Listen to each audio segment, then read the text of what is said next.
Selamat petang. Dan selamat hari Sabat. Kita bersyukur kepada Tuhan sebab kita dapat bersama-sama lagi dalam acara gospel kita. So, kita akan memuji Tuhan dengan beberapa buah lagu. Lagu kita yang pertama, mari kita menyanyikan lagu hari ini.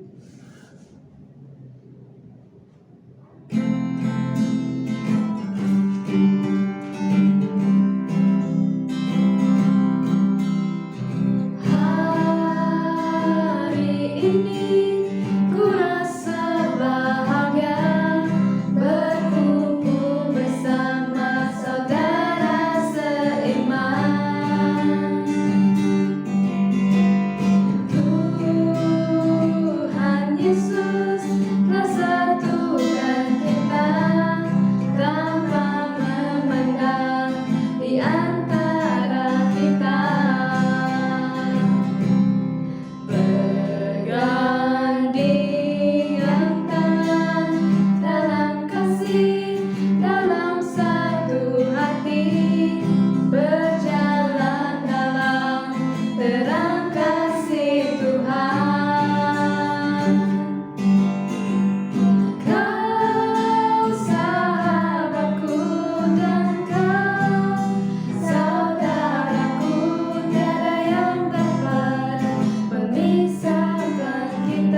Untuk lagu ketiga kita, mari kita sama menyanyikan lagu Es de Dieu.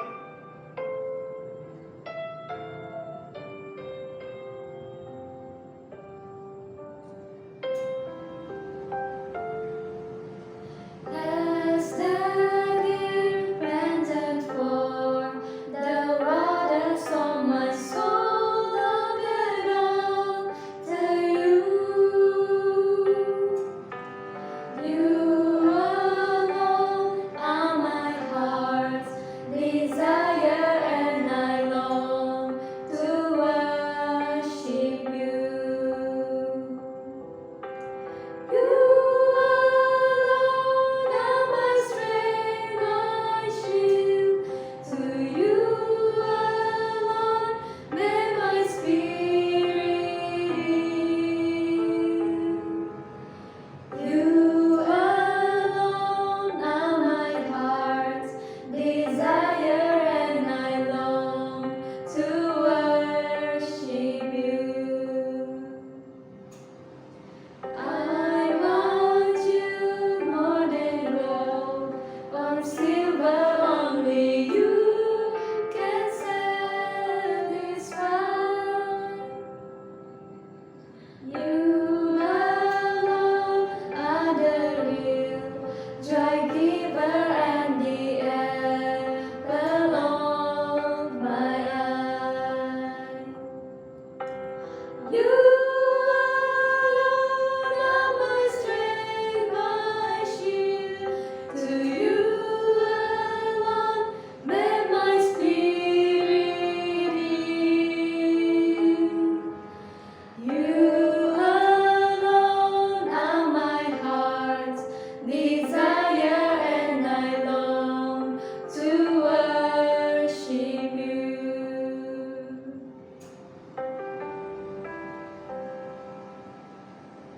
You're my friend, and you are my brother, even though you are a king. I love you more than any other, so much more than anything. You alone are my strength, my shield. To you alone may my spirit yield. You alone are my heart's desire, and I long to worship you.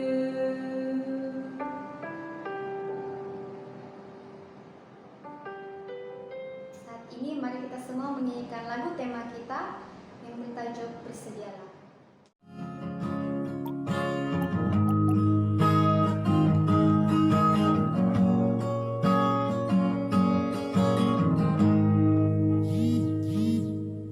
Mari diam sejenak, cobalah kau renungkan, kan kedatangan Yesus sungguh dekat. Hari-hari berlalu, waktu terus berganti, Dia akan datang segera, jemput umatnya. Mari sedia sambut sang Raja. Oh, bersedialah, sambut Rajamu, Dia datang dengan kemuliaan. Oh, bersedialah, terima mahkota karunia, hidup yang kekal. Janganlah kau terlena dengan kesenangan dunia, hingga kau melupakan kedatangannya. Beritakanlah firman-Nya, kabarkanlah dengan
Before I looked for you, you found me. Before I knew your name, you knew mine. Before I spoke a prayer, your precious gift was there. One I never thought I'd find, the gift of a lifetime. That's what you gave. Your life was an offering, my life to save, turning my song of tears to an anthem of praise for the gift that you gave, a gift of a lifetime.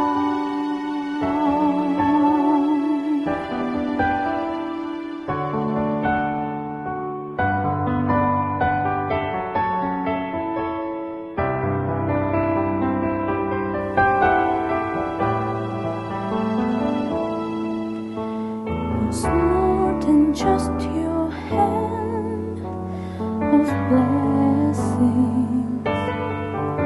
It's who you are yourself that I need. And with an open heart, I now receive you, Lord. And the love you bring to me, the gift of a lifetime. That's what you gave.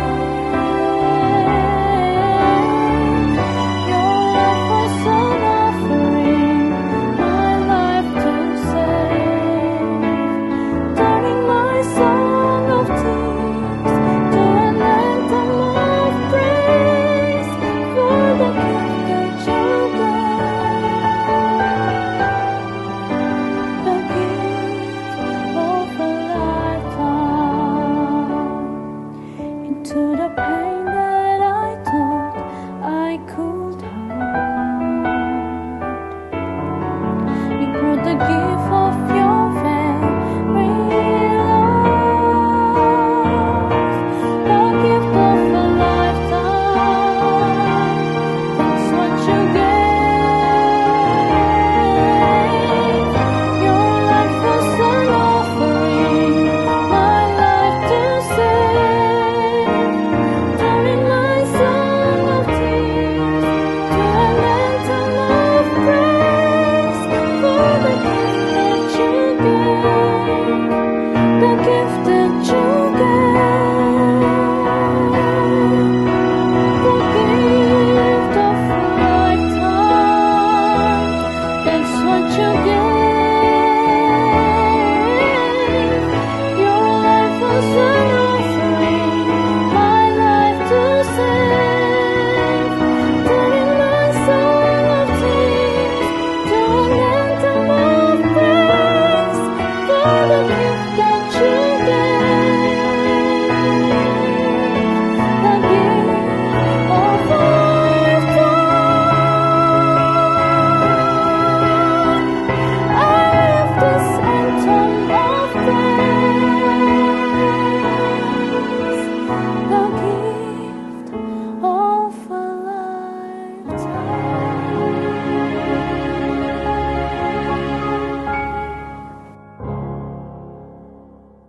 Oke, sebelum kita mendengarkan pelajaran daripada pembicara kita, alangkah baiknya kita mengenali serba sedikit tentang pastor.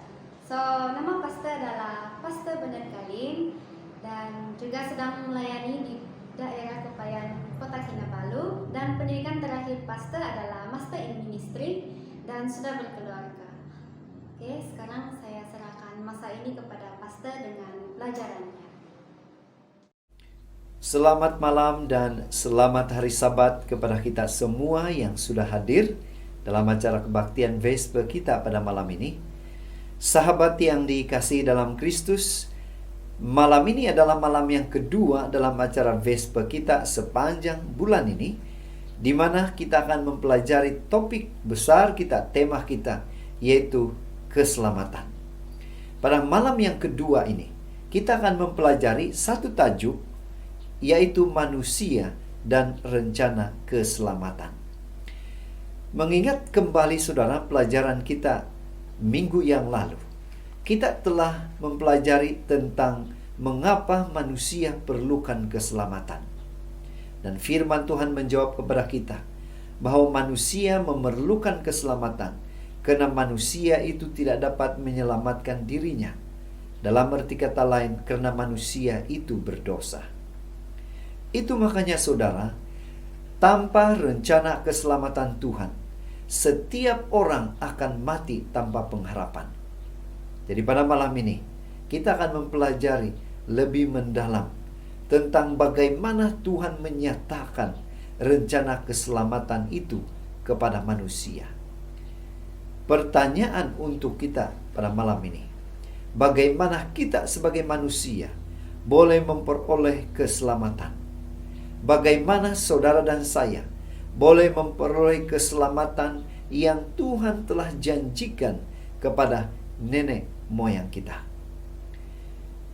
Dalam hidup kita saudara, apakah saudara sudah merasakan bagaimana rencana keselamatan Tuhan itu hidup dalam diri saudara? Malam ini juga saudara, mari kita tanamkan di dalam hati dan pikiran kita bahwa keselamatan itu adalah anugerah Tuhan untuk manusia. Keselamatan itu adalah pemberian Tuhan kepada manusia. Kalau kita membaca dalam Roma 14 ayat 9, sebab untuk itulah Kristus telah mati dan hidup kembali supaya ia menjadi Tuhan baik atas orang mati maupun atas orang hidup. Nah saudara, kalau kita perhatikan ayat ini, sungguh jelas memberi pengertian kepada kita. Kristus telah mati dan hidup kembali supaya dia boleh menjadi Tuhan, supaya dia boleh menjadi pemimpin, supaya dia boleh menjadi ketua kepada setiap kita, apakah bagi orang yang sudah mati maupun orang yang masih hidup. Dalam arti kata lain saudara, Tuhan memberikan keselamatan itu sebagai anugerah. Dan anugerah Tuhan itu, pemberian Tuhan itu bukan hasil usaha kita sendiri. Pemberian Tuhan itu, anugerah Tuhan itu bukan karena kita baik, bukan karena kita melakukan kebaikan ini dan itu, maka kita diselamatkan. Saudara, kita mempelajari pelajaran yang lalu bahwa kita adalah manusia berdosa. Kita adalah manusia yang jijik. Tetapi Tuhan menjanjikan keselamatan itu kepada semua kita. Di dalam Efesus 2 ayat 8 mengatakan, sebab kasih karunia kamu telah diselamatkan oleh iman, bukan hasil usahamu, tetapi pemberian Allah. 2 Timotius 1 ayat 9 juga mengatakan, dialah yang menyelamatkan kita. Siapa dia itu saudara? Tidak lain tidak bukan, adalah Yesus Kristus. Dia menyelamatkan kita dan memanggil kita dengan panggilan kudus, bukan berdasarkan perbuatan kita, melainkan berdasarkan maksud dan kasih karunia-Nya sendiri yang telah dikaruniakan kepada kita dalam Kristus Yesus sebelum permulaan zaman. Saudara, luar biasa. Manusia ini dipanggil oleh Tuhan sebagai orang yang kudus.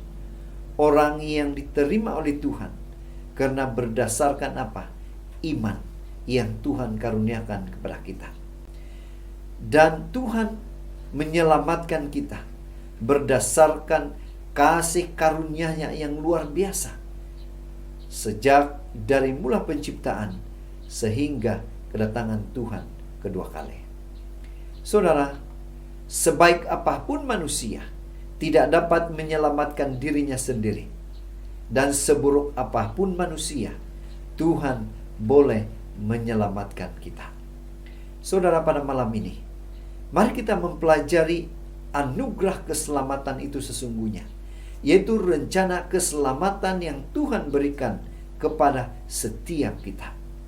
Dan anugerah itu adalah sesuatu pemberian yang cuma-cuma, sesuatu pemberian yang Tuhan tidak meminta bayar apapun.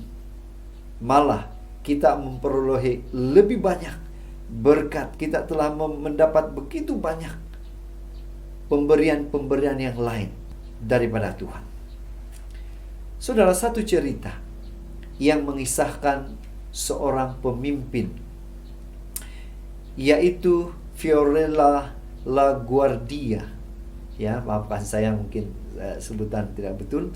Tapi dia ini adalah seorang mayor di New York sekitar tahun 1933 sehingga 45. Dia adalah seorang lawyer dan juga seorang hakim. Dan di New York pada ketika itu, zaman pemerintahannya di sana, dia juga bertugas sebagai hakim pada waktu malam untuk kes-kes yang tertentu. Nah, pada satu malam dalam acara pengadilan atau acara di dalam mahkamah di New York pada ketika itu, didapati bahwa ada seorang pemuda yang telah didapati bersalah karena mencuri sepotong roti.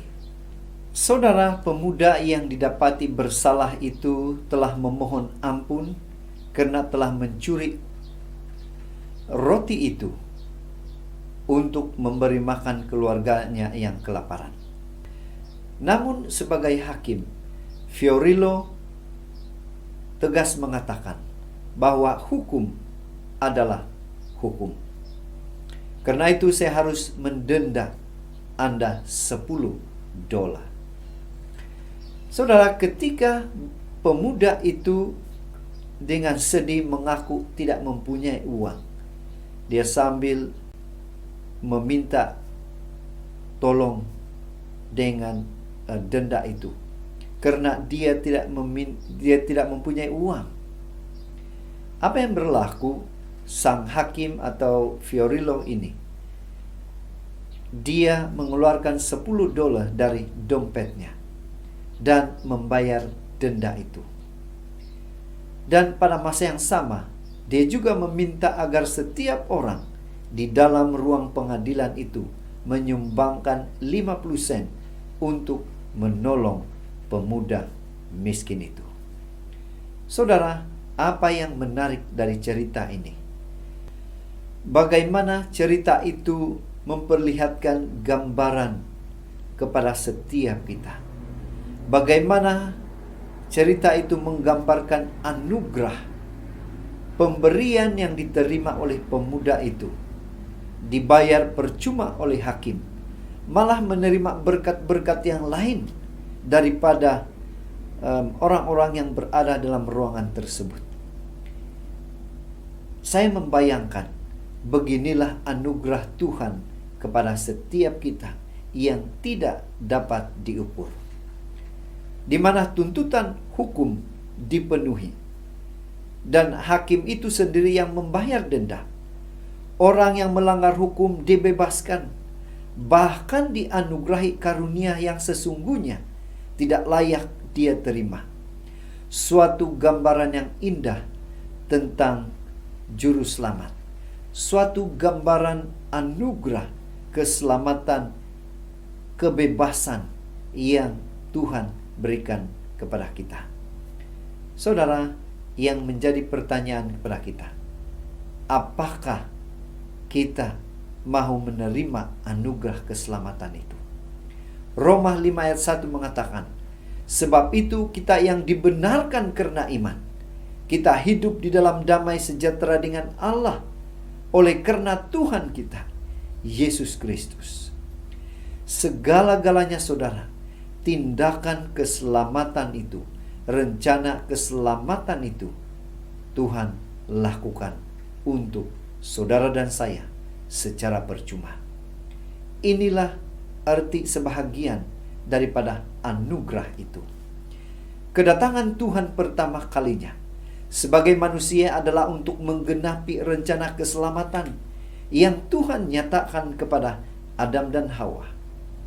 Inilah bayangan, rencana atau nubuatan keselamatan yang Tuhan nyatakan janjikan kepada nenek moyang kita di Taman Eden setelah mereka berdosa, bahwa akan lahir seorang Mesias, juru selamat untuk semua manusia, untuk memberi keselamatan kepada manusia yang berdosa ini. Itu sebabnya ayat keramat atau ayat yang menjadi kegemaran setiap kita. Di dalam Yohanes 3:16 katakan, karena begitu besar kasih Allah akan dunia ini, sehingga ia telah mengaruniakan anaknya yang tunggal, supaya setiap orang yang percaya kepadanya tidak binasa, melainkan beroleh hidup yang kekal. Saudara, mari kita masukkan pikiran kita, masukkan diri kita di dalam ayat ini. Bagaimana Tuhan itu begitu mengasihi saudara dan saya.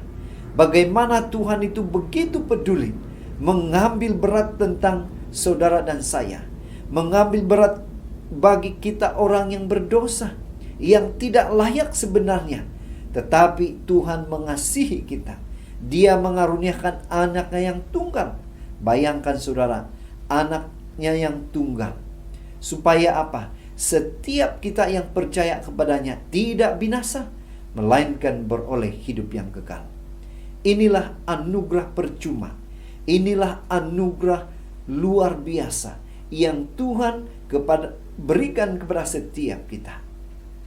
Saudara, dari ayat itu kita melihat bahwa Tuhan memberi keselamatan kepada kita karena atas dasar kasih Tuhan, atas dasar kasih yang tidak terhingga atau tidak ternilai Tuhan kepada kita. Itu makanya saudara, untuk menghapuskan segala dosa, Tuhan telah datang ke dunia untuk menyelamatkan kita. Yang menjadi pertanyaan kepada kita ialah, bagaimana kita boleh memahami akan kasih Tuhan ini?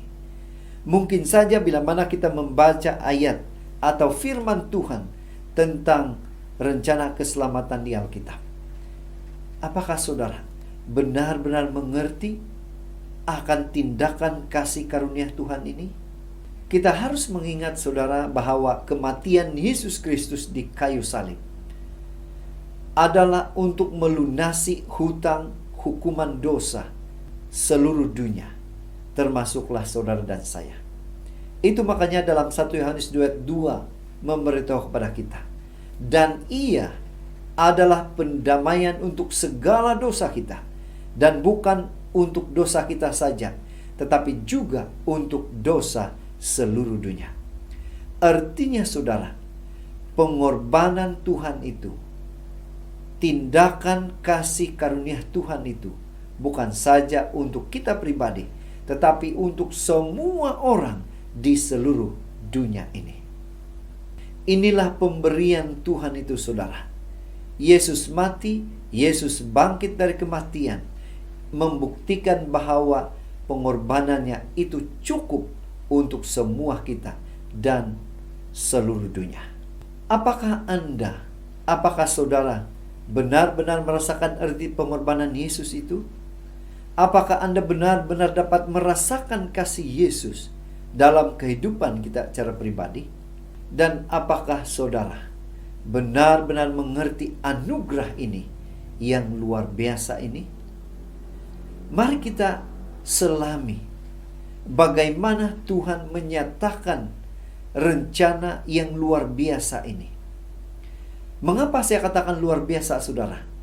Karena tindakan Tuhan ini, anugerah Tuhan ini tidak pernah terlintas dalam pikiran murid-murid Yesus atau manusia itu sendiri. Sehinggalah peristiwa di Taman Getsemani itu terjadi. dan membawa kepada penangkapan Yesus. Pada saat Anda melihat gambar ini, apa yang Anda rasakan? Apa yang bermain dalam pikiran Anda? Atau Anda tidak merasa apa-apa? Mungkin saja saudara, ini cuma lukisan. Namun saya ingin kita membayangkan mengapa semua ini terjadi kepada Yesus. Mengapa Yesus sanggup melakukan itu? Mari kita tanya diri kita saudara.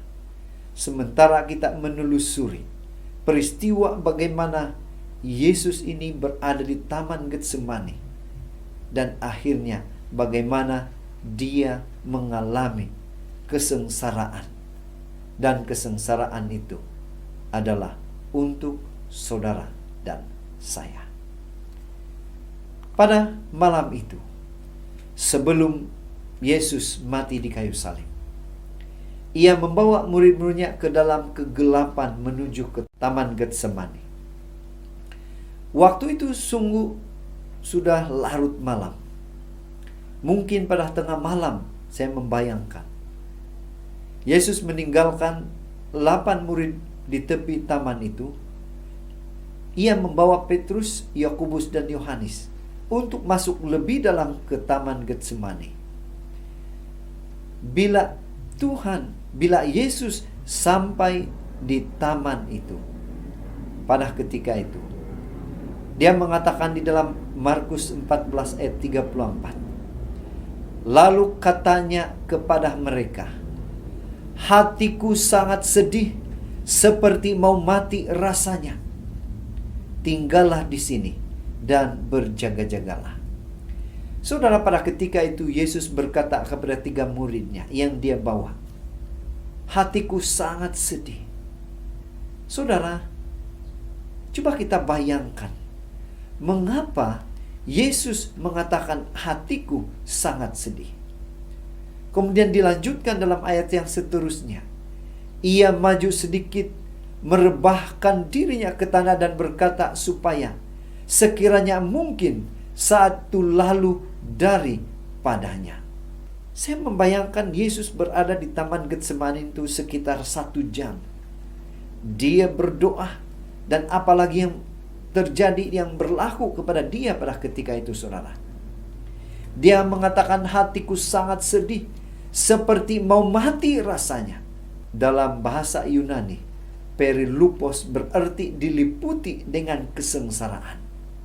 Saudara, saya membayangkan Yesus pada ketika itu, dia merasa begitu sengsara. Sesuatu yang mengerikan terjadi kepada Yesus pada ketika itu. Hatiku sangat sedih seperti mau mati.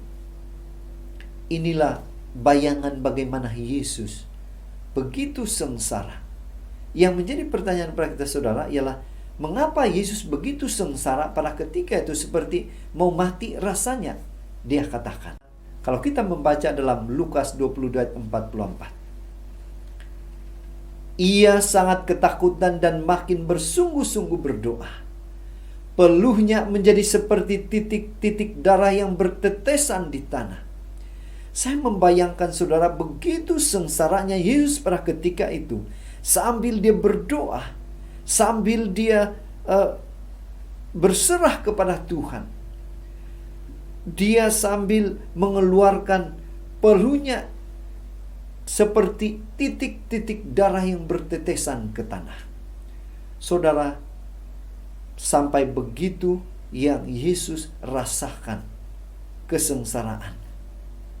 Boleh saja saudara, saya membayangkan Tuhan itu orang yang berkuasa. Boleh saja dia melewatkan hal itu. Tetapi ada pengajaran yang kita pelajari, apa yang Yesus alami pada ketika itu. Boleh saja kita mengatakan Yesus boleh melewatkan kesengsaraan itu dalam kehidupan dia pada ketika itu. Tetapi ada pelajaran yang kita harus perhatikan di dalam peristiwa itu. Kesengsaraan yang dialami oleh Yesus pada ketika itu menunjukkan bahwa Dia melaksanakan rencana keselamatan yang sudah dijanjikan, yang sudah dinubuatkan sejak dari mula penciptaan.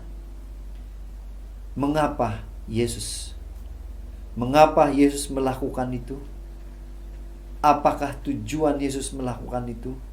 Bahkan di dalam Matius 26 ayat 39 mengatakan, maka ia maju sedikit lalu sujud dan berdoa katanya, ya Bapakku, jikalau sekiranya mungkin, biarlah cawan ini lalu daripadaku. Tetapi janganlah seperti yang ku kehendaki, melainkan seperti yang Engkau kehendaki.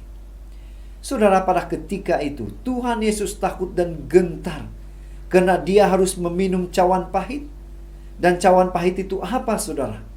Cawan pahit itu adalah lebih daripada sekadar penderitaan jasmani atau fisikal. Dia harus mengalami itu. Ia harus mengalami penderitaan yang berat di kayu salib.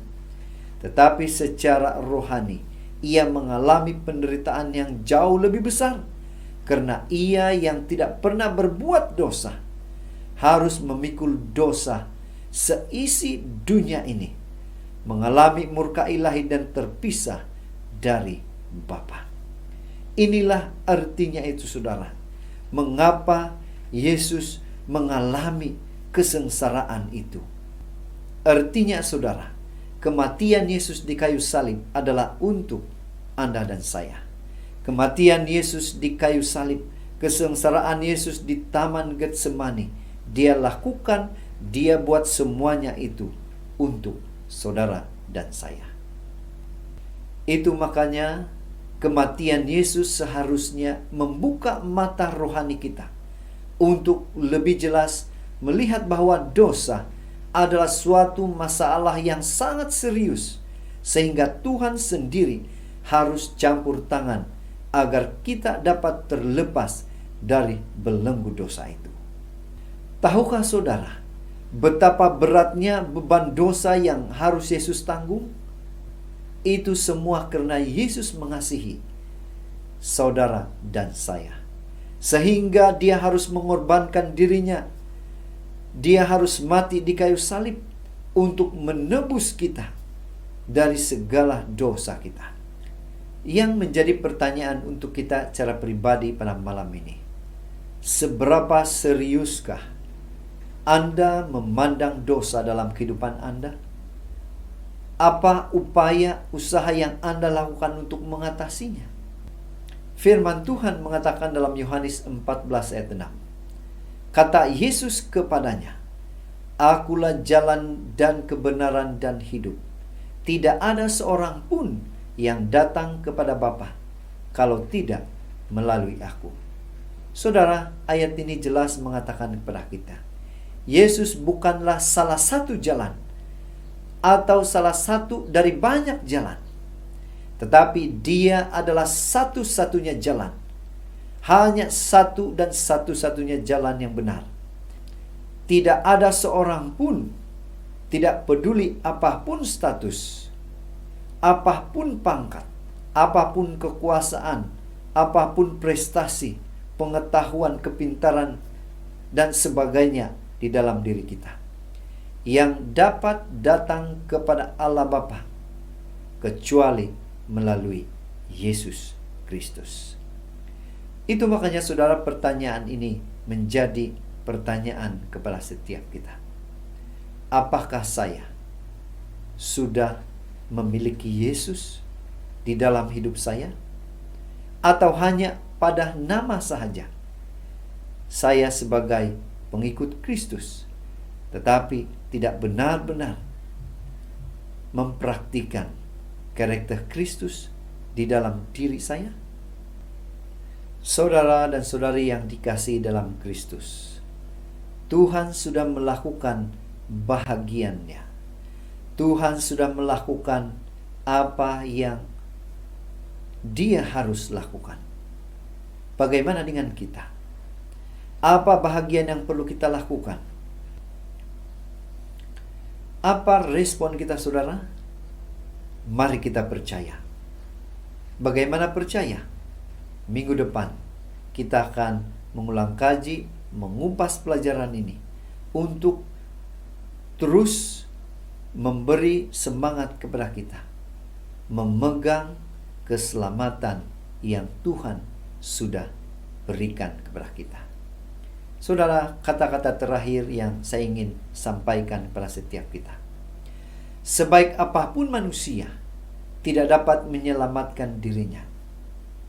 Seburuk apapun manusia, Tuhan boleh menyelamatkan kita. Selamat malam, Tuhan memberkati kita semua. Mari kita sama menyambut pelajaran tadi dengan menyanyikan lagu tema kita, Bersedialah.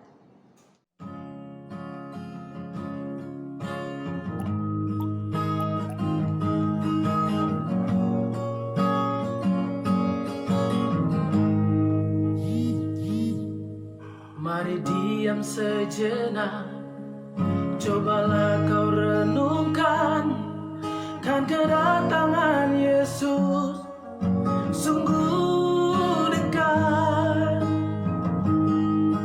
Hari-hari berlalu, waktu terus berganti, Dia akan datang segera jemput umatnya. Mari sedia sambut Sang Raja.